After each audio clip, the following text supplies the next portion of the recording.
The Vrak energy beams struck the colony's defensive barriers, creating brilliant flashes of light across the settlement, as Captain Jake Morrison coordinated the human response from the main command center.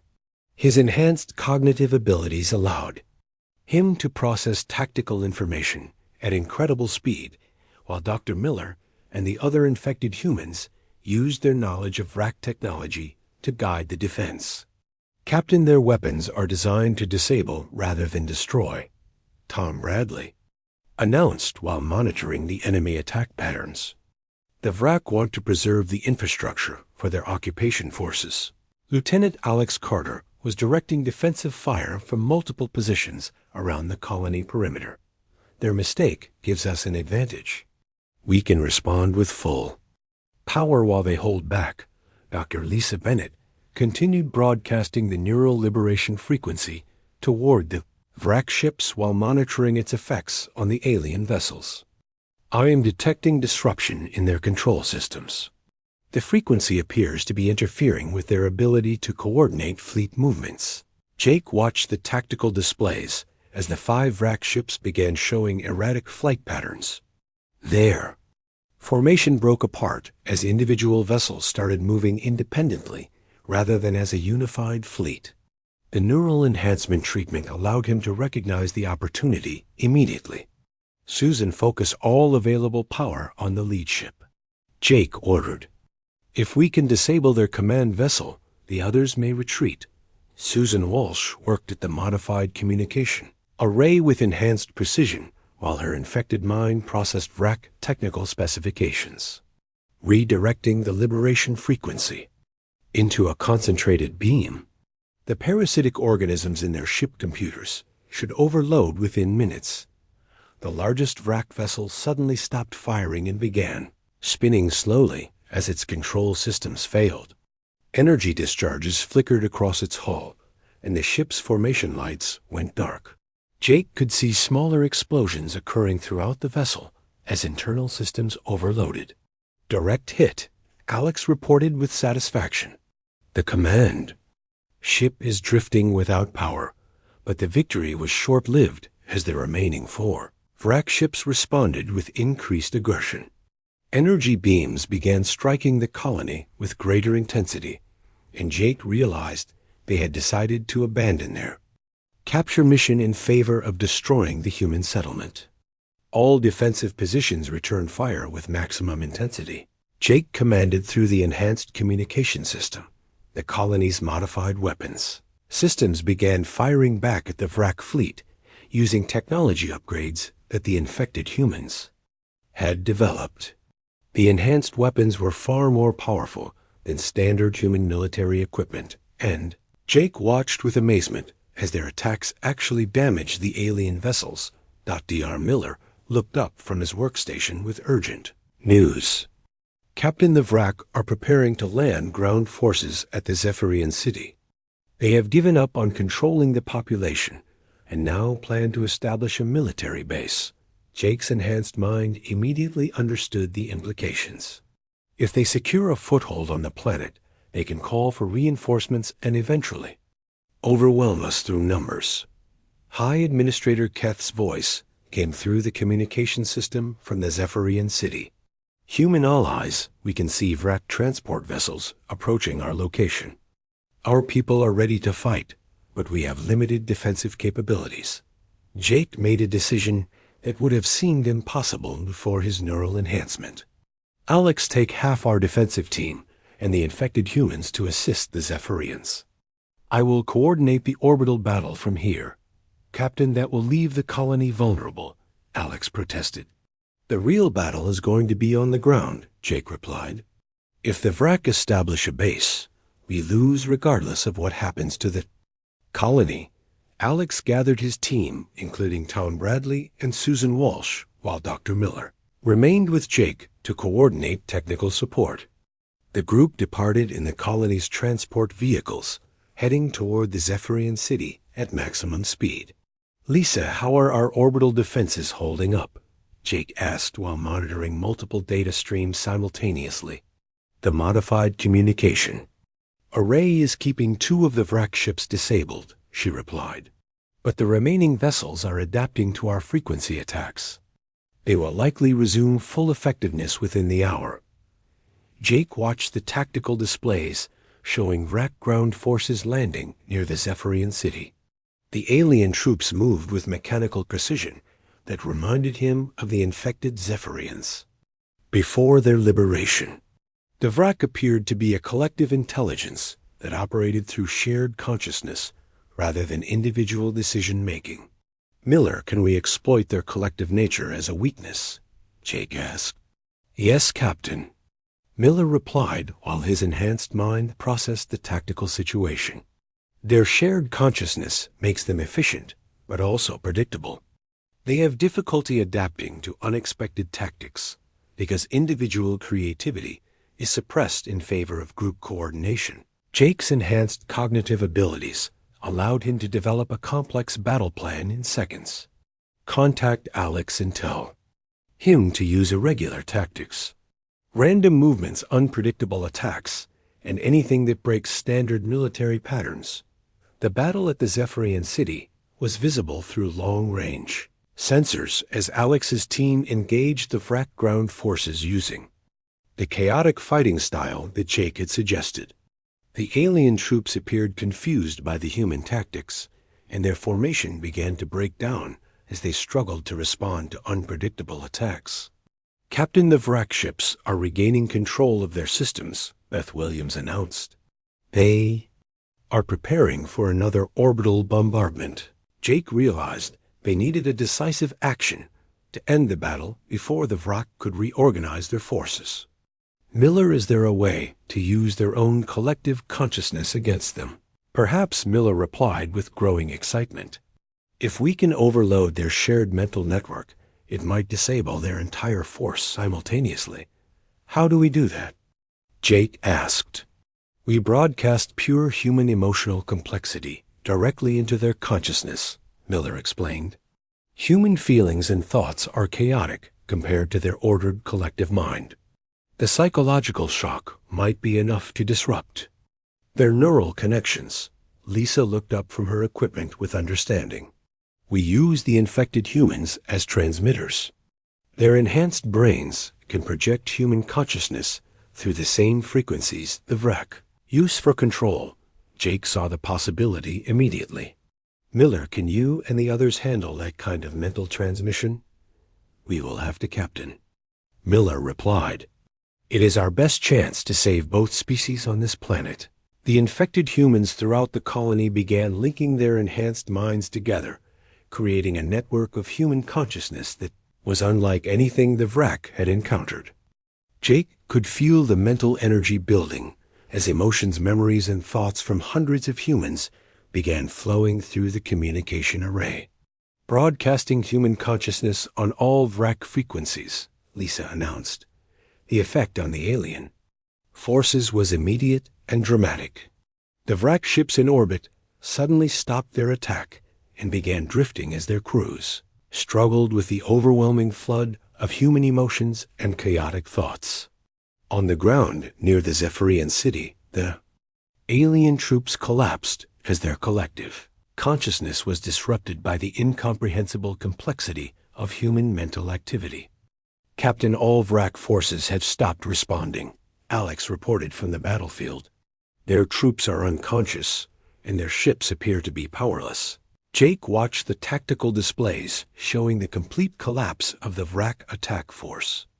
The alien collective consciousness had been designed to control ordered minds, but could not process the beautiful chaos of human thought and emotion. High Administrator Keth reports that all Vrak forces near the Zephyrian city have surrendered, Beth announced. They are requesting immediate evacuation from the planet. Jake realized that humanity had not only defended themselves, but had discovered a weapon that could protect other species from Vrak conquest. The neural enhancement treatment combined with human emotional complexity created a defense that no collective intelligence could overcome. "Miller, how are you and the others feeling?"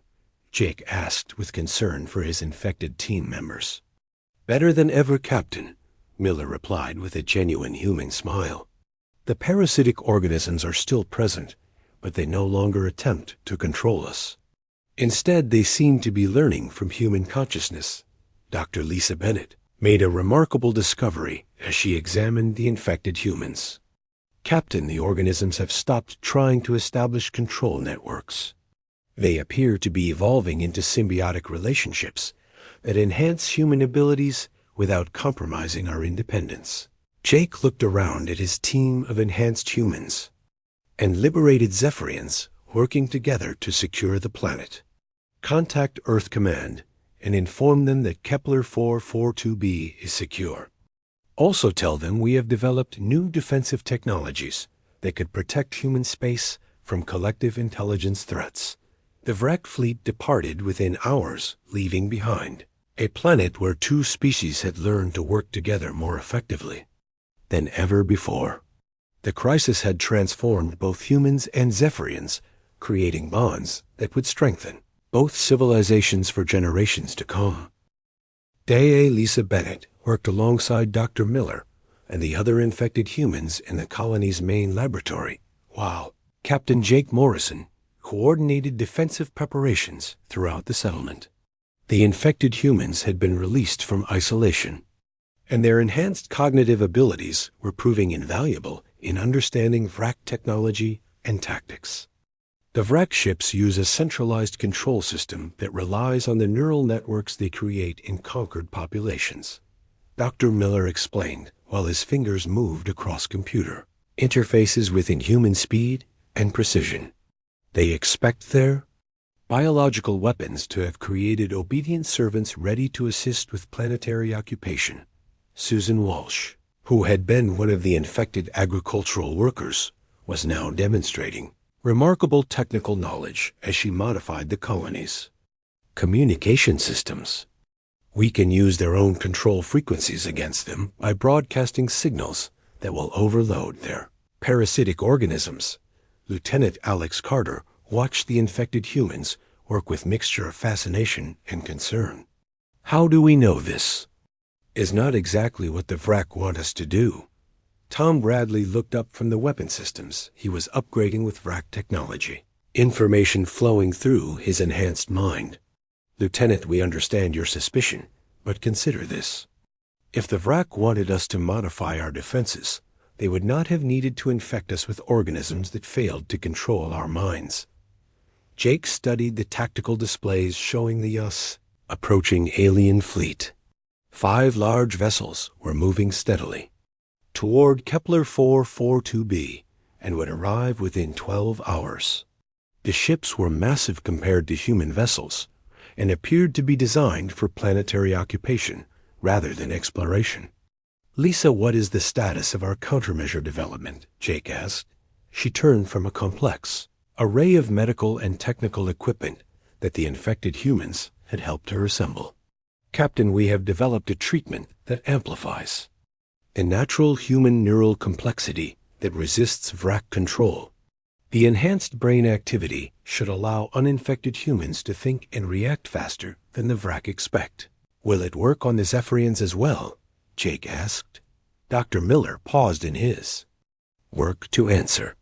Unfortunately, Zephyrian brain structure is too different from human architecture. However, we have developed a different approach for our alien allies. We can use modified Vrak control frequencies to break the parasitic hold on Zephyrian minds. Administrator Hayes approached with reports from the Zephyrian city.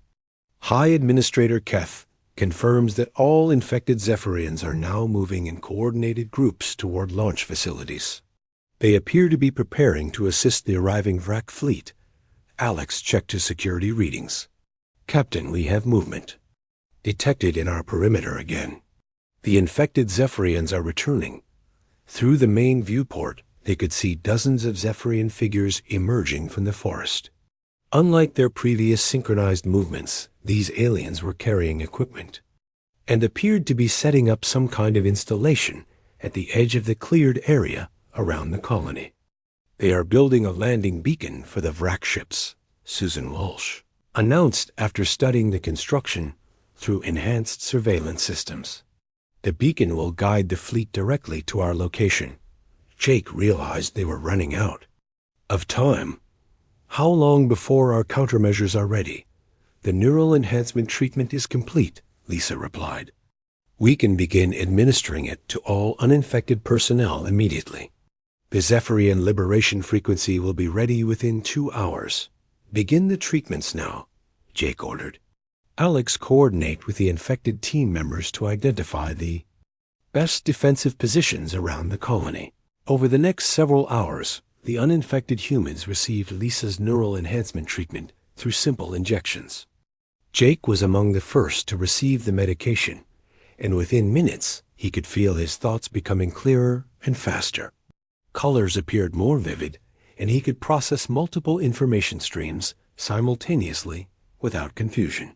The enhanced cognitive abilities were remarkable, but Jake remained focused on the tactical situation. The infected humans had provided detailed information about VRAC weaknesses, including their reliance on biological control systems, and their inability to adapt quickly to unexpected situations. Captain, the VRAC fleet has entered orbit, Beth Williams announced from her communication station. They are beginning to transmit control signals to the surface. The infected Zephyrians around the colony perimeter suddenly became more active in their construction efforts. The landing beacon was taking shape as a tall crystalline structure that hummed with energy as it grew. Lisa, is the Zephyrian liberation frequency ready? Jake asked. Activating now, she replied while adjusting the modified communication array. Low tone filled the air around the colony, and within moments the synchronized movements of the infected Zephyrians became erratic. Several aliens stopped their construction work and looked around with apparent confusion. Others began walking away from the beacon in different directions. It is working, Tom Bradley announced while monitoring the effects. The Zephyrians are breaking free from VRAC control. High Administrator Keth's voice came through the communication system. Human friends, we are experiencing liberation of our infected citizens. They report that the parasitic influence has been severed, and they are regaining normal consciousness. Jake felt a surge of hope, but knew their greatest challenge was still ahead. What is the status of the VRAC fleet? Alex studied his enhanced tactical displays. 5 ships have taken positions around the planet. They appear to be preparing for surface operations. Dr. Miller looked up from his workstation with concern. Captain, the VRAC will realize something is wrong when they cannot establish communication with their controlled populations. They will likely resort to direct military action. As if responding to his words, the orbital displays showed energy signatures building on the VRAC vessels. Jake enhanced perception allowed him to process the tactical data faster than ever before, and he quickly realized the alien ships were preparing to fire on the colony. All personnel to defensive positions, Jake ordered through the colony communication system. The neural enhancement treatment had affected everyone differently, but all the uninfected humans now demonstrated improved reaction times and decision-making abilities. They moved to their assigned positions with precision and coordination that matched the infected team members. Captain, I am detecting massive energy buildup on the lead VRAC vessel, Beth Williams reported. They appear to be targeting our location. Jake's enhanced mind processed dozens of possible responses in seconds. Susan, can we use the modified communication array as a weapon? Already working on it, she replied while her fingers moved across control interfaces with incredible speed. We can overload their control systems by broadcasting the neural liberation frequency at maximum power. Do it, Jake ordered. The crystalline beacon that the infected Zephyrians had been building suddenly exploded in a shower of sparks as Susan's signal overwhelmed its systems.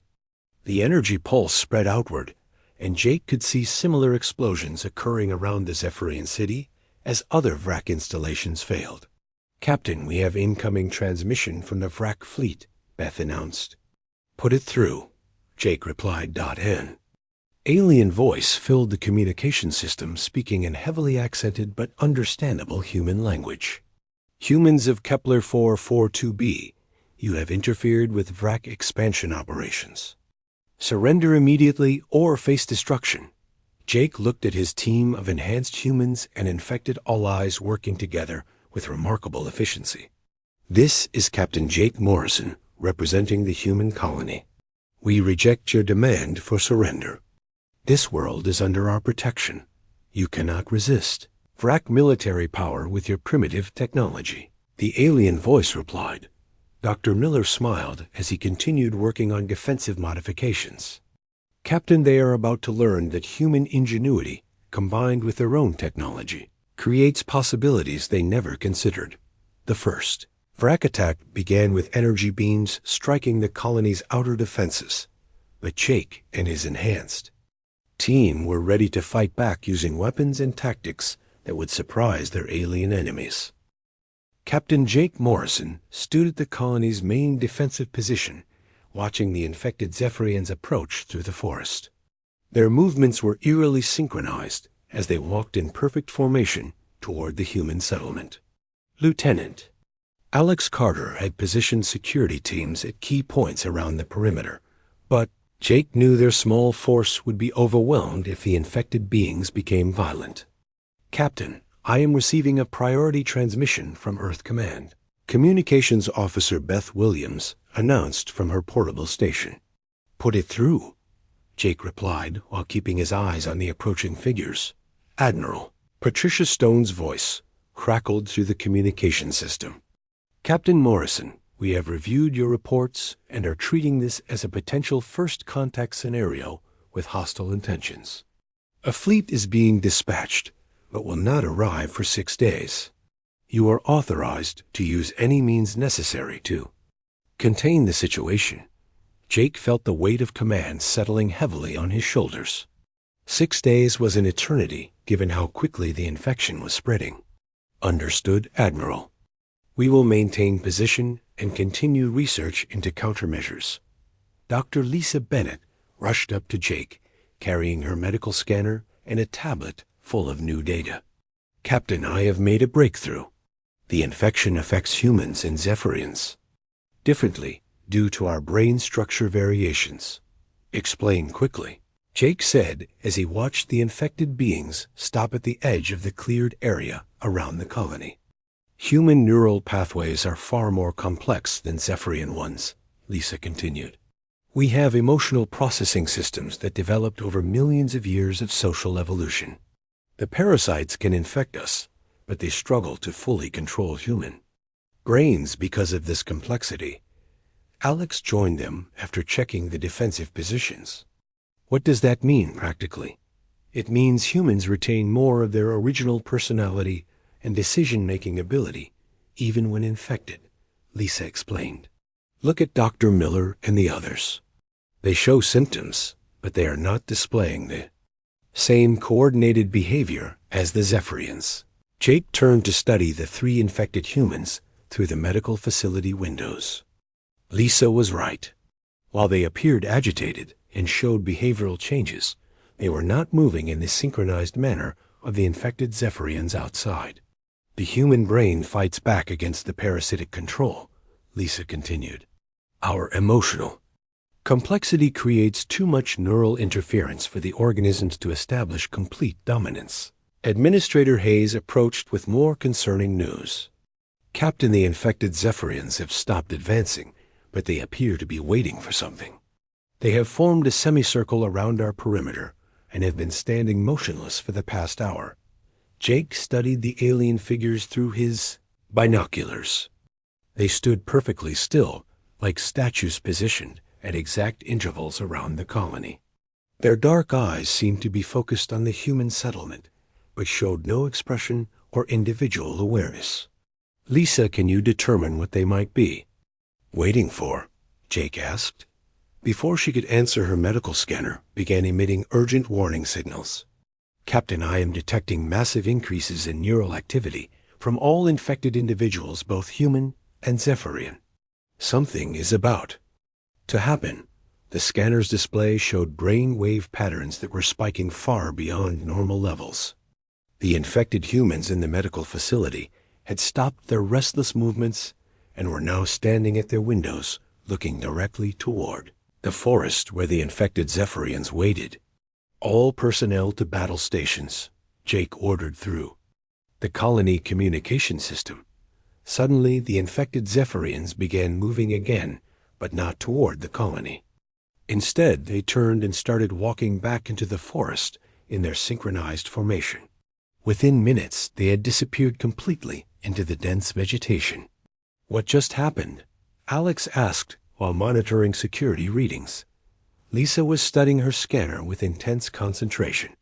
The neural activity spike lasted exactly 3 minutes, then returned to previous levels. It was like they received instructions, then acknowledged receipt. Hayes checked reports from his staff throughout the colony. All infected humans are now calm and have returned to sitting quietly in their isolation rooms. Whatever message was transmitted appears to have affected them as well. Jake felt a chill as he realized the implications. They were not here to attack. They were here to establish communication range with our infected people. Communication with what? Alex asked. The answer came from an unexpected source. Dr. Miller's voice came through the medical facility intercom system. He was speaking in a calm, measured tone that sounded nothing like his recent agitated behavior. "Captain Morrison, we need to speak with you. We have information that your people require." Jake exchanged glances with his team. "Miller, can you hear me?" "Yes, Captain." "The organisms have enhanced our cognitive abilities rather than simply controlling them. We retain our human consciousness, but now have access to additional information." Lisa grabbed Jake's arm. "Captain, this could be extremely dangerous. We do not know what the infected individuals might do." "Miller, what information do you have?" Jake called through the intercom. "The organisms are not natural parasites," Dr. Miller replied. "They are engineered biological tools created by a species called the Vrak. The Vrak have been seeding worlds throughout this sector with these organisms as preparation for conquest." The revelation hit Jake like a physical blow. "Are you saying this is a weapon?" "Yes, Captain. The Vrak discovered that most intelligent species can be controlled through neural manipulation. However, they did not anticipate human brain complexity. The organisms cannot establish full control over human consciousness." Alex was already activating additional security protocols. "How do we know we can trust what the infected people are telling us?" Dr. Miller's laugh came through the speakers, and it sounded genuinely human. "Lieutenant Carter, you can trust us because we are still fundamentally human. The organisms enhance our thinking but cannot override our basic personality and loyalties. Think of it as unwanted houseguests in our brains rather than new owners." Lisa was scanning the infected humans remotely, and her readings supported Miller's claims. "Captain, their brain patterns show enhanced activity in areas associated with memory and processing, but the core personality centers remain unchanged." "Miller, what else can you tell us about these Vrak?" Jake asked. "They are a collective intelligence that conquers worlds by turning the native populations into extensions of their own consciousness. They have been successful with dozens of species, but human neural architecture presents unique challenges for their control systems." Hayes had been monitoring long-range communications and turned with urgent news. "Captain, I am detecting multiple ships entering the system. They appear to be heading directly for our location." Jake felt his pulse quicken. "Miller, is that the Vrak fleet?" "Yes, Captain. They come to collect their newly controlled populations and establish permanent bases. However, they expect to find compliant Zephyrians and humans ready to serve their purposes. They do not yet realize that their biological weapons have failed to control human minds." Alex checked his weapon systems readings. "Captain, we have no chance against a fleet with our current defensive capabilities. But we have something they do not expect," Lisa said with growing excitement. "We have infected humans who retain their independence and now possess enhanced cognitive abilities." Jake began to see the possibility forming. Miller, can you and the others use your enhanced abilities to help us fight back? Captain, we have been hoping you would ask that question. The organisms have given us access to vast amounts of information about RAC technology and tactics. We know their weaknesses. What do you need from us? Jake asked. Freedom to work directly with Dr. Bennett and your technical staff. The VRAC fleet will arrive within 18 hours. We have that long to prepare countermeasures that will turn their own biological weapons against them. Jake looked at his team, knowing they were facing an impossible decision. They could either trust the infected humans, who claimed to retain their humanity, or face the arriving alien fleet with conventional weapons that would be completely inadequate. Lisa, what is your medical assessment of the risk? She studied her scanner readings carefully before responding. Captain, the infected humans show no signs of hostile intent toward us, and their brain patterns indicate they are telling the truth about retaining their core personalities. Jake made his decision. Miller, you and the others will be released to work with our team, but you will be monitored constantly, and any sign of betrayal will result in immediate recontainment. Understood, Captain. We will not disappoint you. Dr. Lisa Bennett worked through the night in the colony's medical laboratory, analyzing tissue samples from the affected Zephyrians.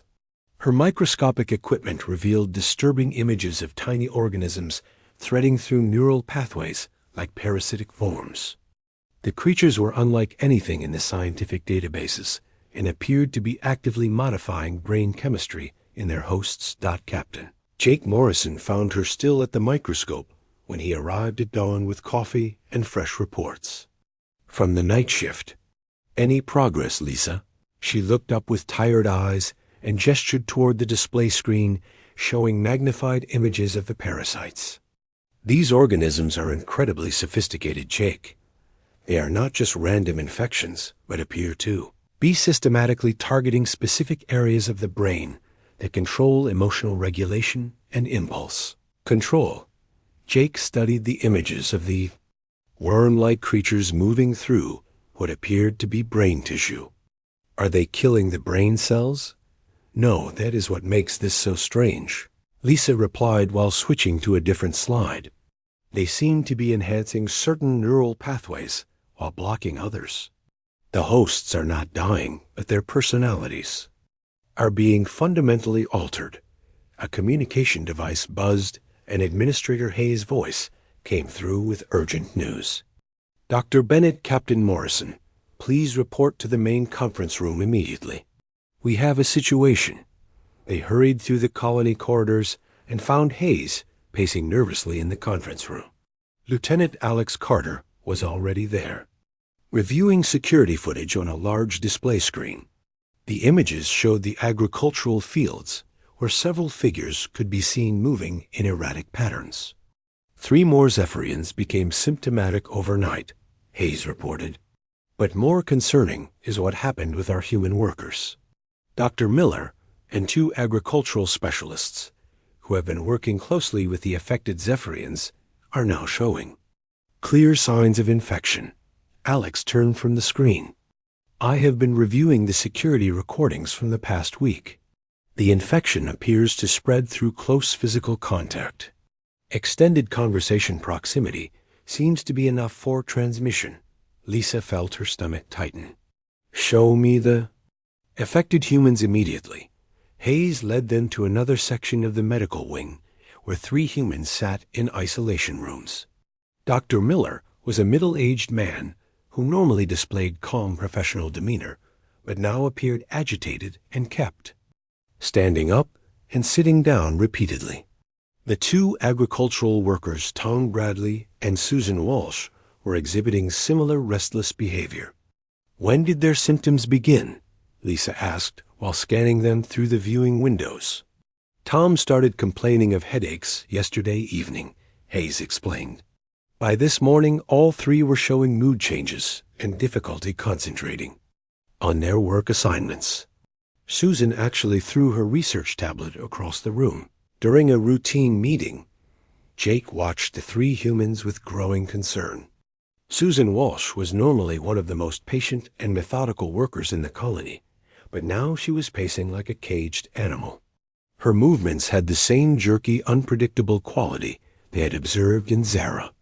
I am detecting the same microscopic organisms in their neural tissue, Lisa announced after completing her scans.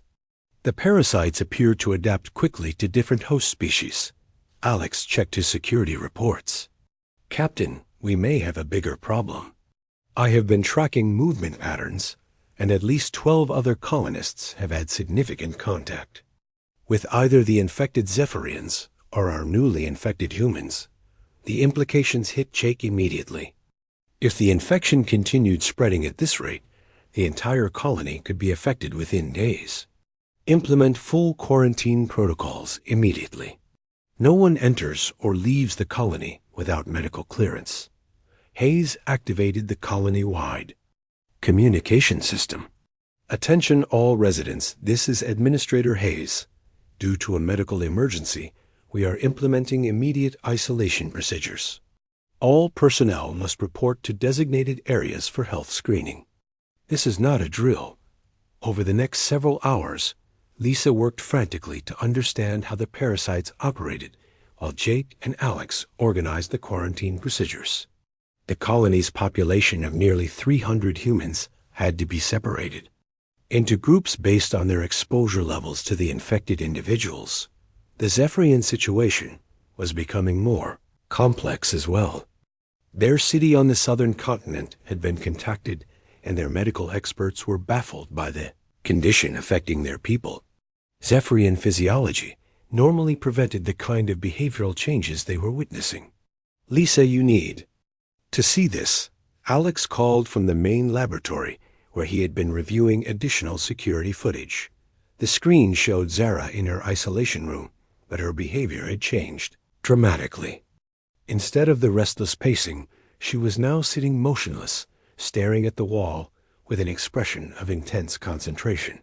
Her breathing had slowed, and her fidgeting had stopped completely. When did this change occur? Lisa asked.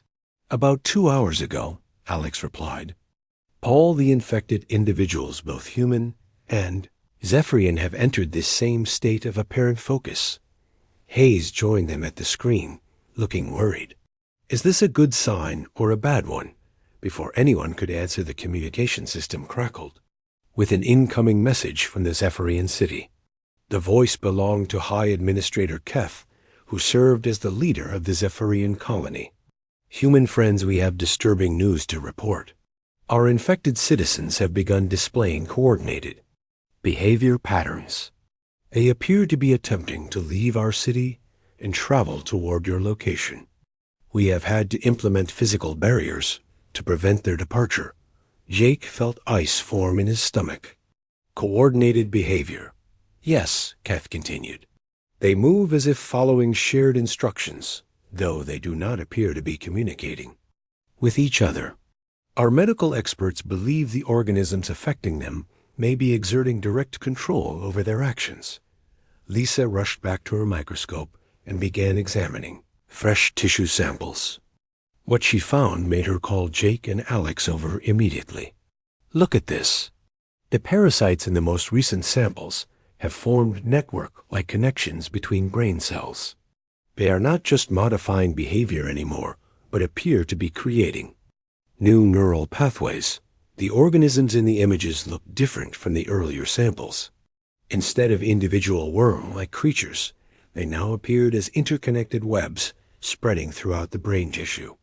The infected cells showed increased electrical activity, as if they were receiving and transmitting signals.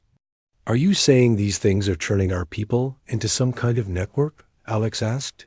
That appears to be exactly what is happening, Lisa replied grimly. The parasites may be using their hosts as nodes in a larger communication system. Jake studied the images with growing alarm. Communication with what? Before Lisa could respond, alarms began sounding throughout the colony. Hayes rushed to his communication console, and his face went pale as he read the incoming reports. Captain, we have movement detected in the forest between here and the Zephyrian city. Hayes announced. Multiple figures are approaching our perimeter. They appear to be the infected Zephyrians who somehow escaped from their containment. Alex activated the colony's defensive systems while Jake grabbed his communication device. All security personnel to perimeter stations. This is not a drill. Through the main viewport, they could see shapes moving between the trees at the edge of the cleared area around the colony. The figures moved with the same synchronized precision. That had been reported from the Zephyrian city. Lisa, how long before we know if the quarantined humans will develop the same coordinated behavior? Jake asked. She checked her chronometer. Based on the progression rate in the Zephyrians, probably within the next 6 to 8 hours, Jake realized they were facing a countdown to potential disaster. If the infected individuals were being controlled by some external intelligence, then the colony might be under attack by an enemy they had not yet identified. The parasites were not just a medical emergency, but potentially a weapon designed to take control of entire populations. Get me a direct line to Earth Command, Jake ordered. We may need military assistance. The research vessel Endeavour drifted silently through the dark void of space as it approached the distant planet Kepler 442b. Captain Jake Morrison stood on the bridge, watching the blue and green world grow larger through the main viewport. His weathered hands gripped the metal railing as he studied the planet that had been humanity's newest colony for 3 years now. "Sir, we are receiving the distress signal again," said Communications Officer Beth Williams from her station. Her voice carried worry that had been building for days during their journey to this remote system. Jake turned to face her. "Put it through again, Beth." The crackling voice of Colony Administrator Peter Hayes filled the bridge. "Any human vessel, this is Kepler Colony requesting immediate assistance. We have a situation with our Zephyrian allies that requires scientific and medical expertise. Several of their people are exhibiting behavior that their leaders describe as impossible for their species. Please respond."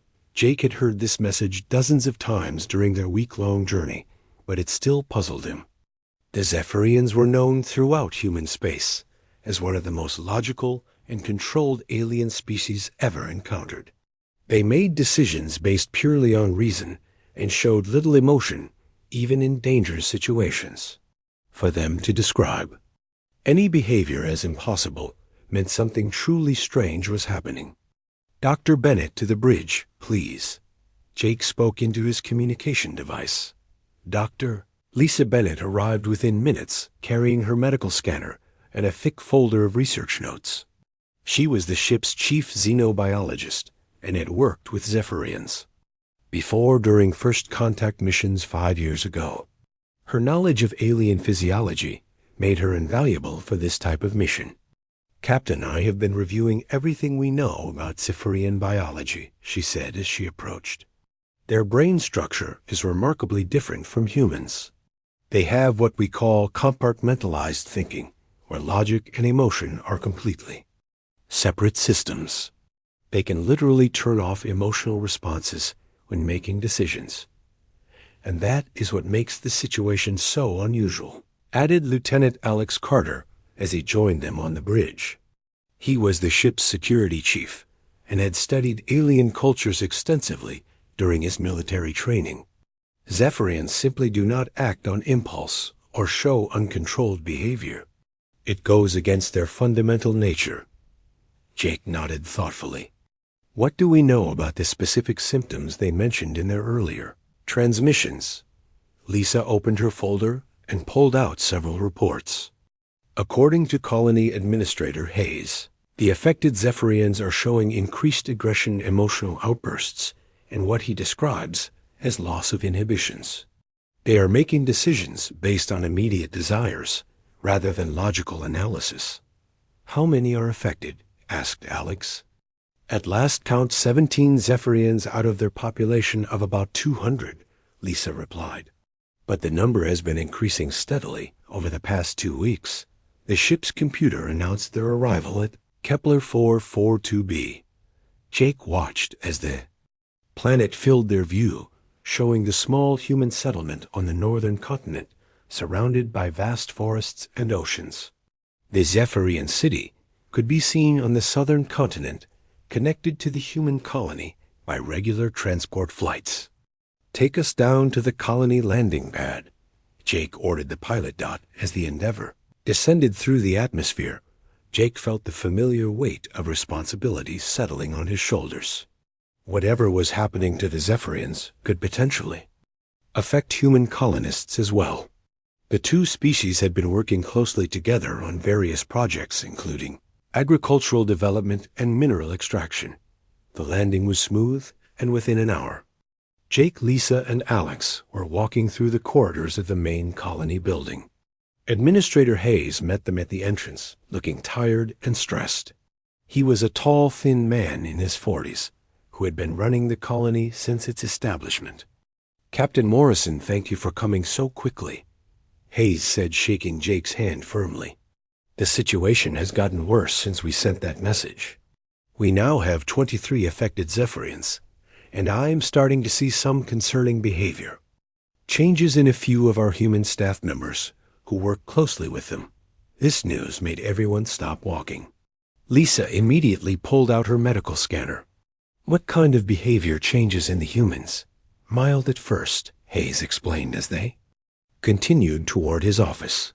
"Headaches, irritability, and what seems like reduced impulse control.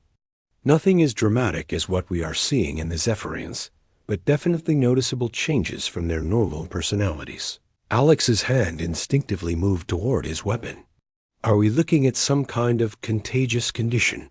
"That is what we need to find out," Hayes replied. "The most affected Zephyrian is Zara, who serves as our diplomatic liaison. She has been working directly with our agricultural team for months, and her behavior change has been the most dramatic." They reached Hayes' office, where a large window provided a view of the agricultural fields where humans and Zephyrians worked side by side. Jake could see several figures moving among the crops, but from this distance it was impossible to tell if their behavior was unusual. "Where is Zara now?" Lisa asked while adjusting her scanner settings. "In medical isolation," Hayes sighed. "We had to restrain her yesterday after she became violent during a routine meeting. She tried to attack Dr. Miller, who has been working with her on crop rotation schedules for the past month." Jake exchanged glances with his team. Violence from a Zephyrian was almost unthinkable given their species' nature. "We need to see her." Immediately, Hayes led them down several corridors to the medical wing of the colony. The isolation room had a large viewing window, and inside they could see a female Zephyrian sitting on a simple bed. Zara appeared to be about the human equivalent of 25 years old, with the typical pale blue skin and large dark eyes of her species. But unlike normal Zephyrians, who moved with careful, deliberate motions, she was fidgeting constantly, and her breathing appeared rapid and shallow. "The restraints were removed this morning," Hayes explained. "She has been calmer, but still shows the erratic behavior patterns." Lisa raised her scanner and began taking readings through the window. "I am detecting unusual neural activity patterns. Her brain chemistry appears to be significantly altered from normal Zephyrian baselines." As they watched, Zara suddenly stood up and began pacing around the small room. Her movements were jerky and unpredictable, unlike the smooth, controlled motions typical of her species. She would stop, suddenly look around with apparent confusion, then resume her restless movement. "Has she been able to communicate coherently?" Jake asked. "Sometimes," Hayes replied. "She will have periods where she seems almost normal and can hold basic conversations. But then she will suddenly become agitated or make statements that make no sense given the context. Yesterday she kept insisting that she needed to find something, but could not explain what she was looking for." Alex studied the security readings on his tablet. "What about the other affected Zephyrians?" "Similar patterns, but Zara's case is the most severe," Hayes said. "The others show varying degrees of the same symptoms." Loss of logical thinking processes increased emotional responses and what appears to be heightened focus on immediate physical sensations and desires. Lisa lowered her scanner with a troubled expression. Captain, I am reading microscopic organisms in her neural tissue. Something I have never seen before in any known species. We need to run detailed scans immediately. Jake felt a chill run down his spine. An unknown organism affecting alien brain chemistry could pose a serious threat, not just to the Zephyrians, but potentially to all life in this system. He looked at his team, knowing that they were facing something far more dangerous than a simple medical emergency. Set up a full laboratory analysis, he ordered, and prepare quarantine protocols for the entire colony. We may be dealing with something that could spread beyond the Zephyrian population.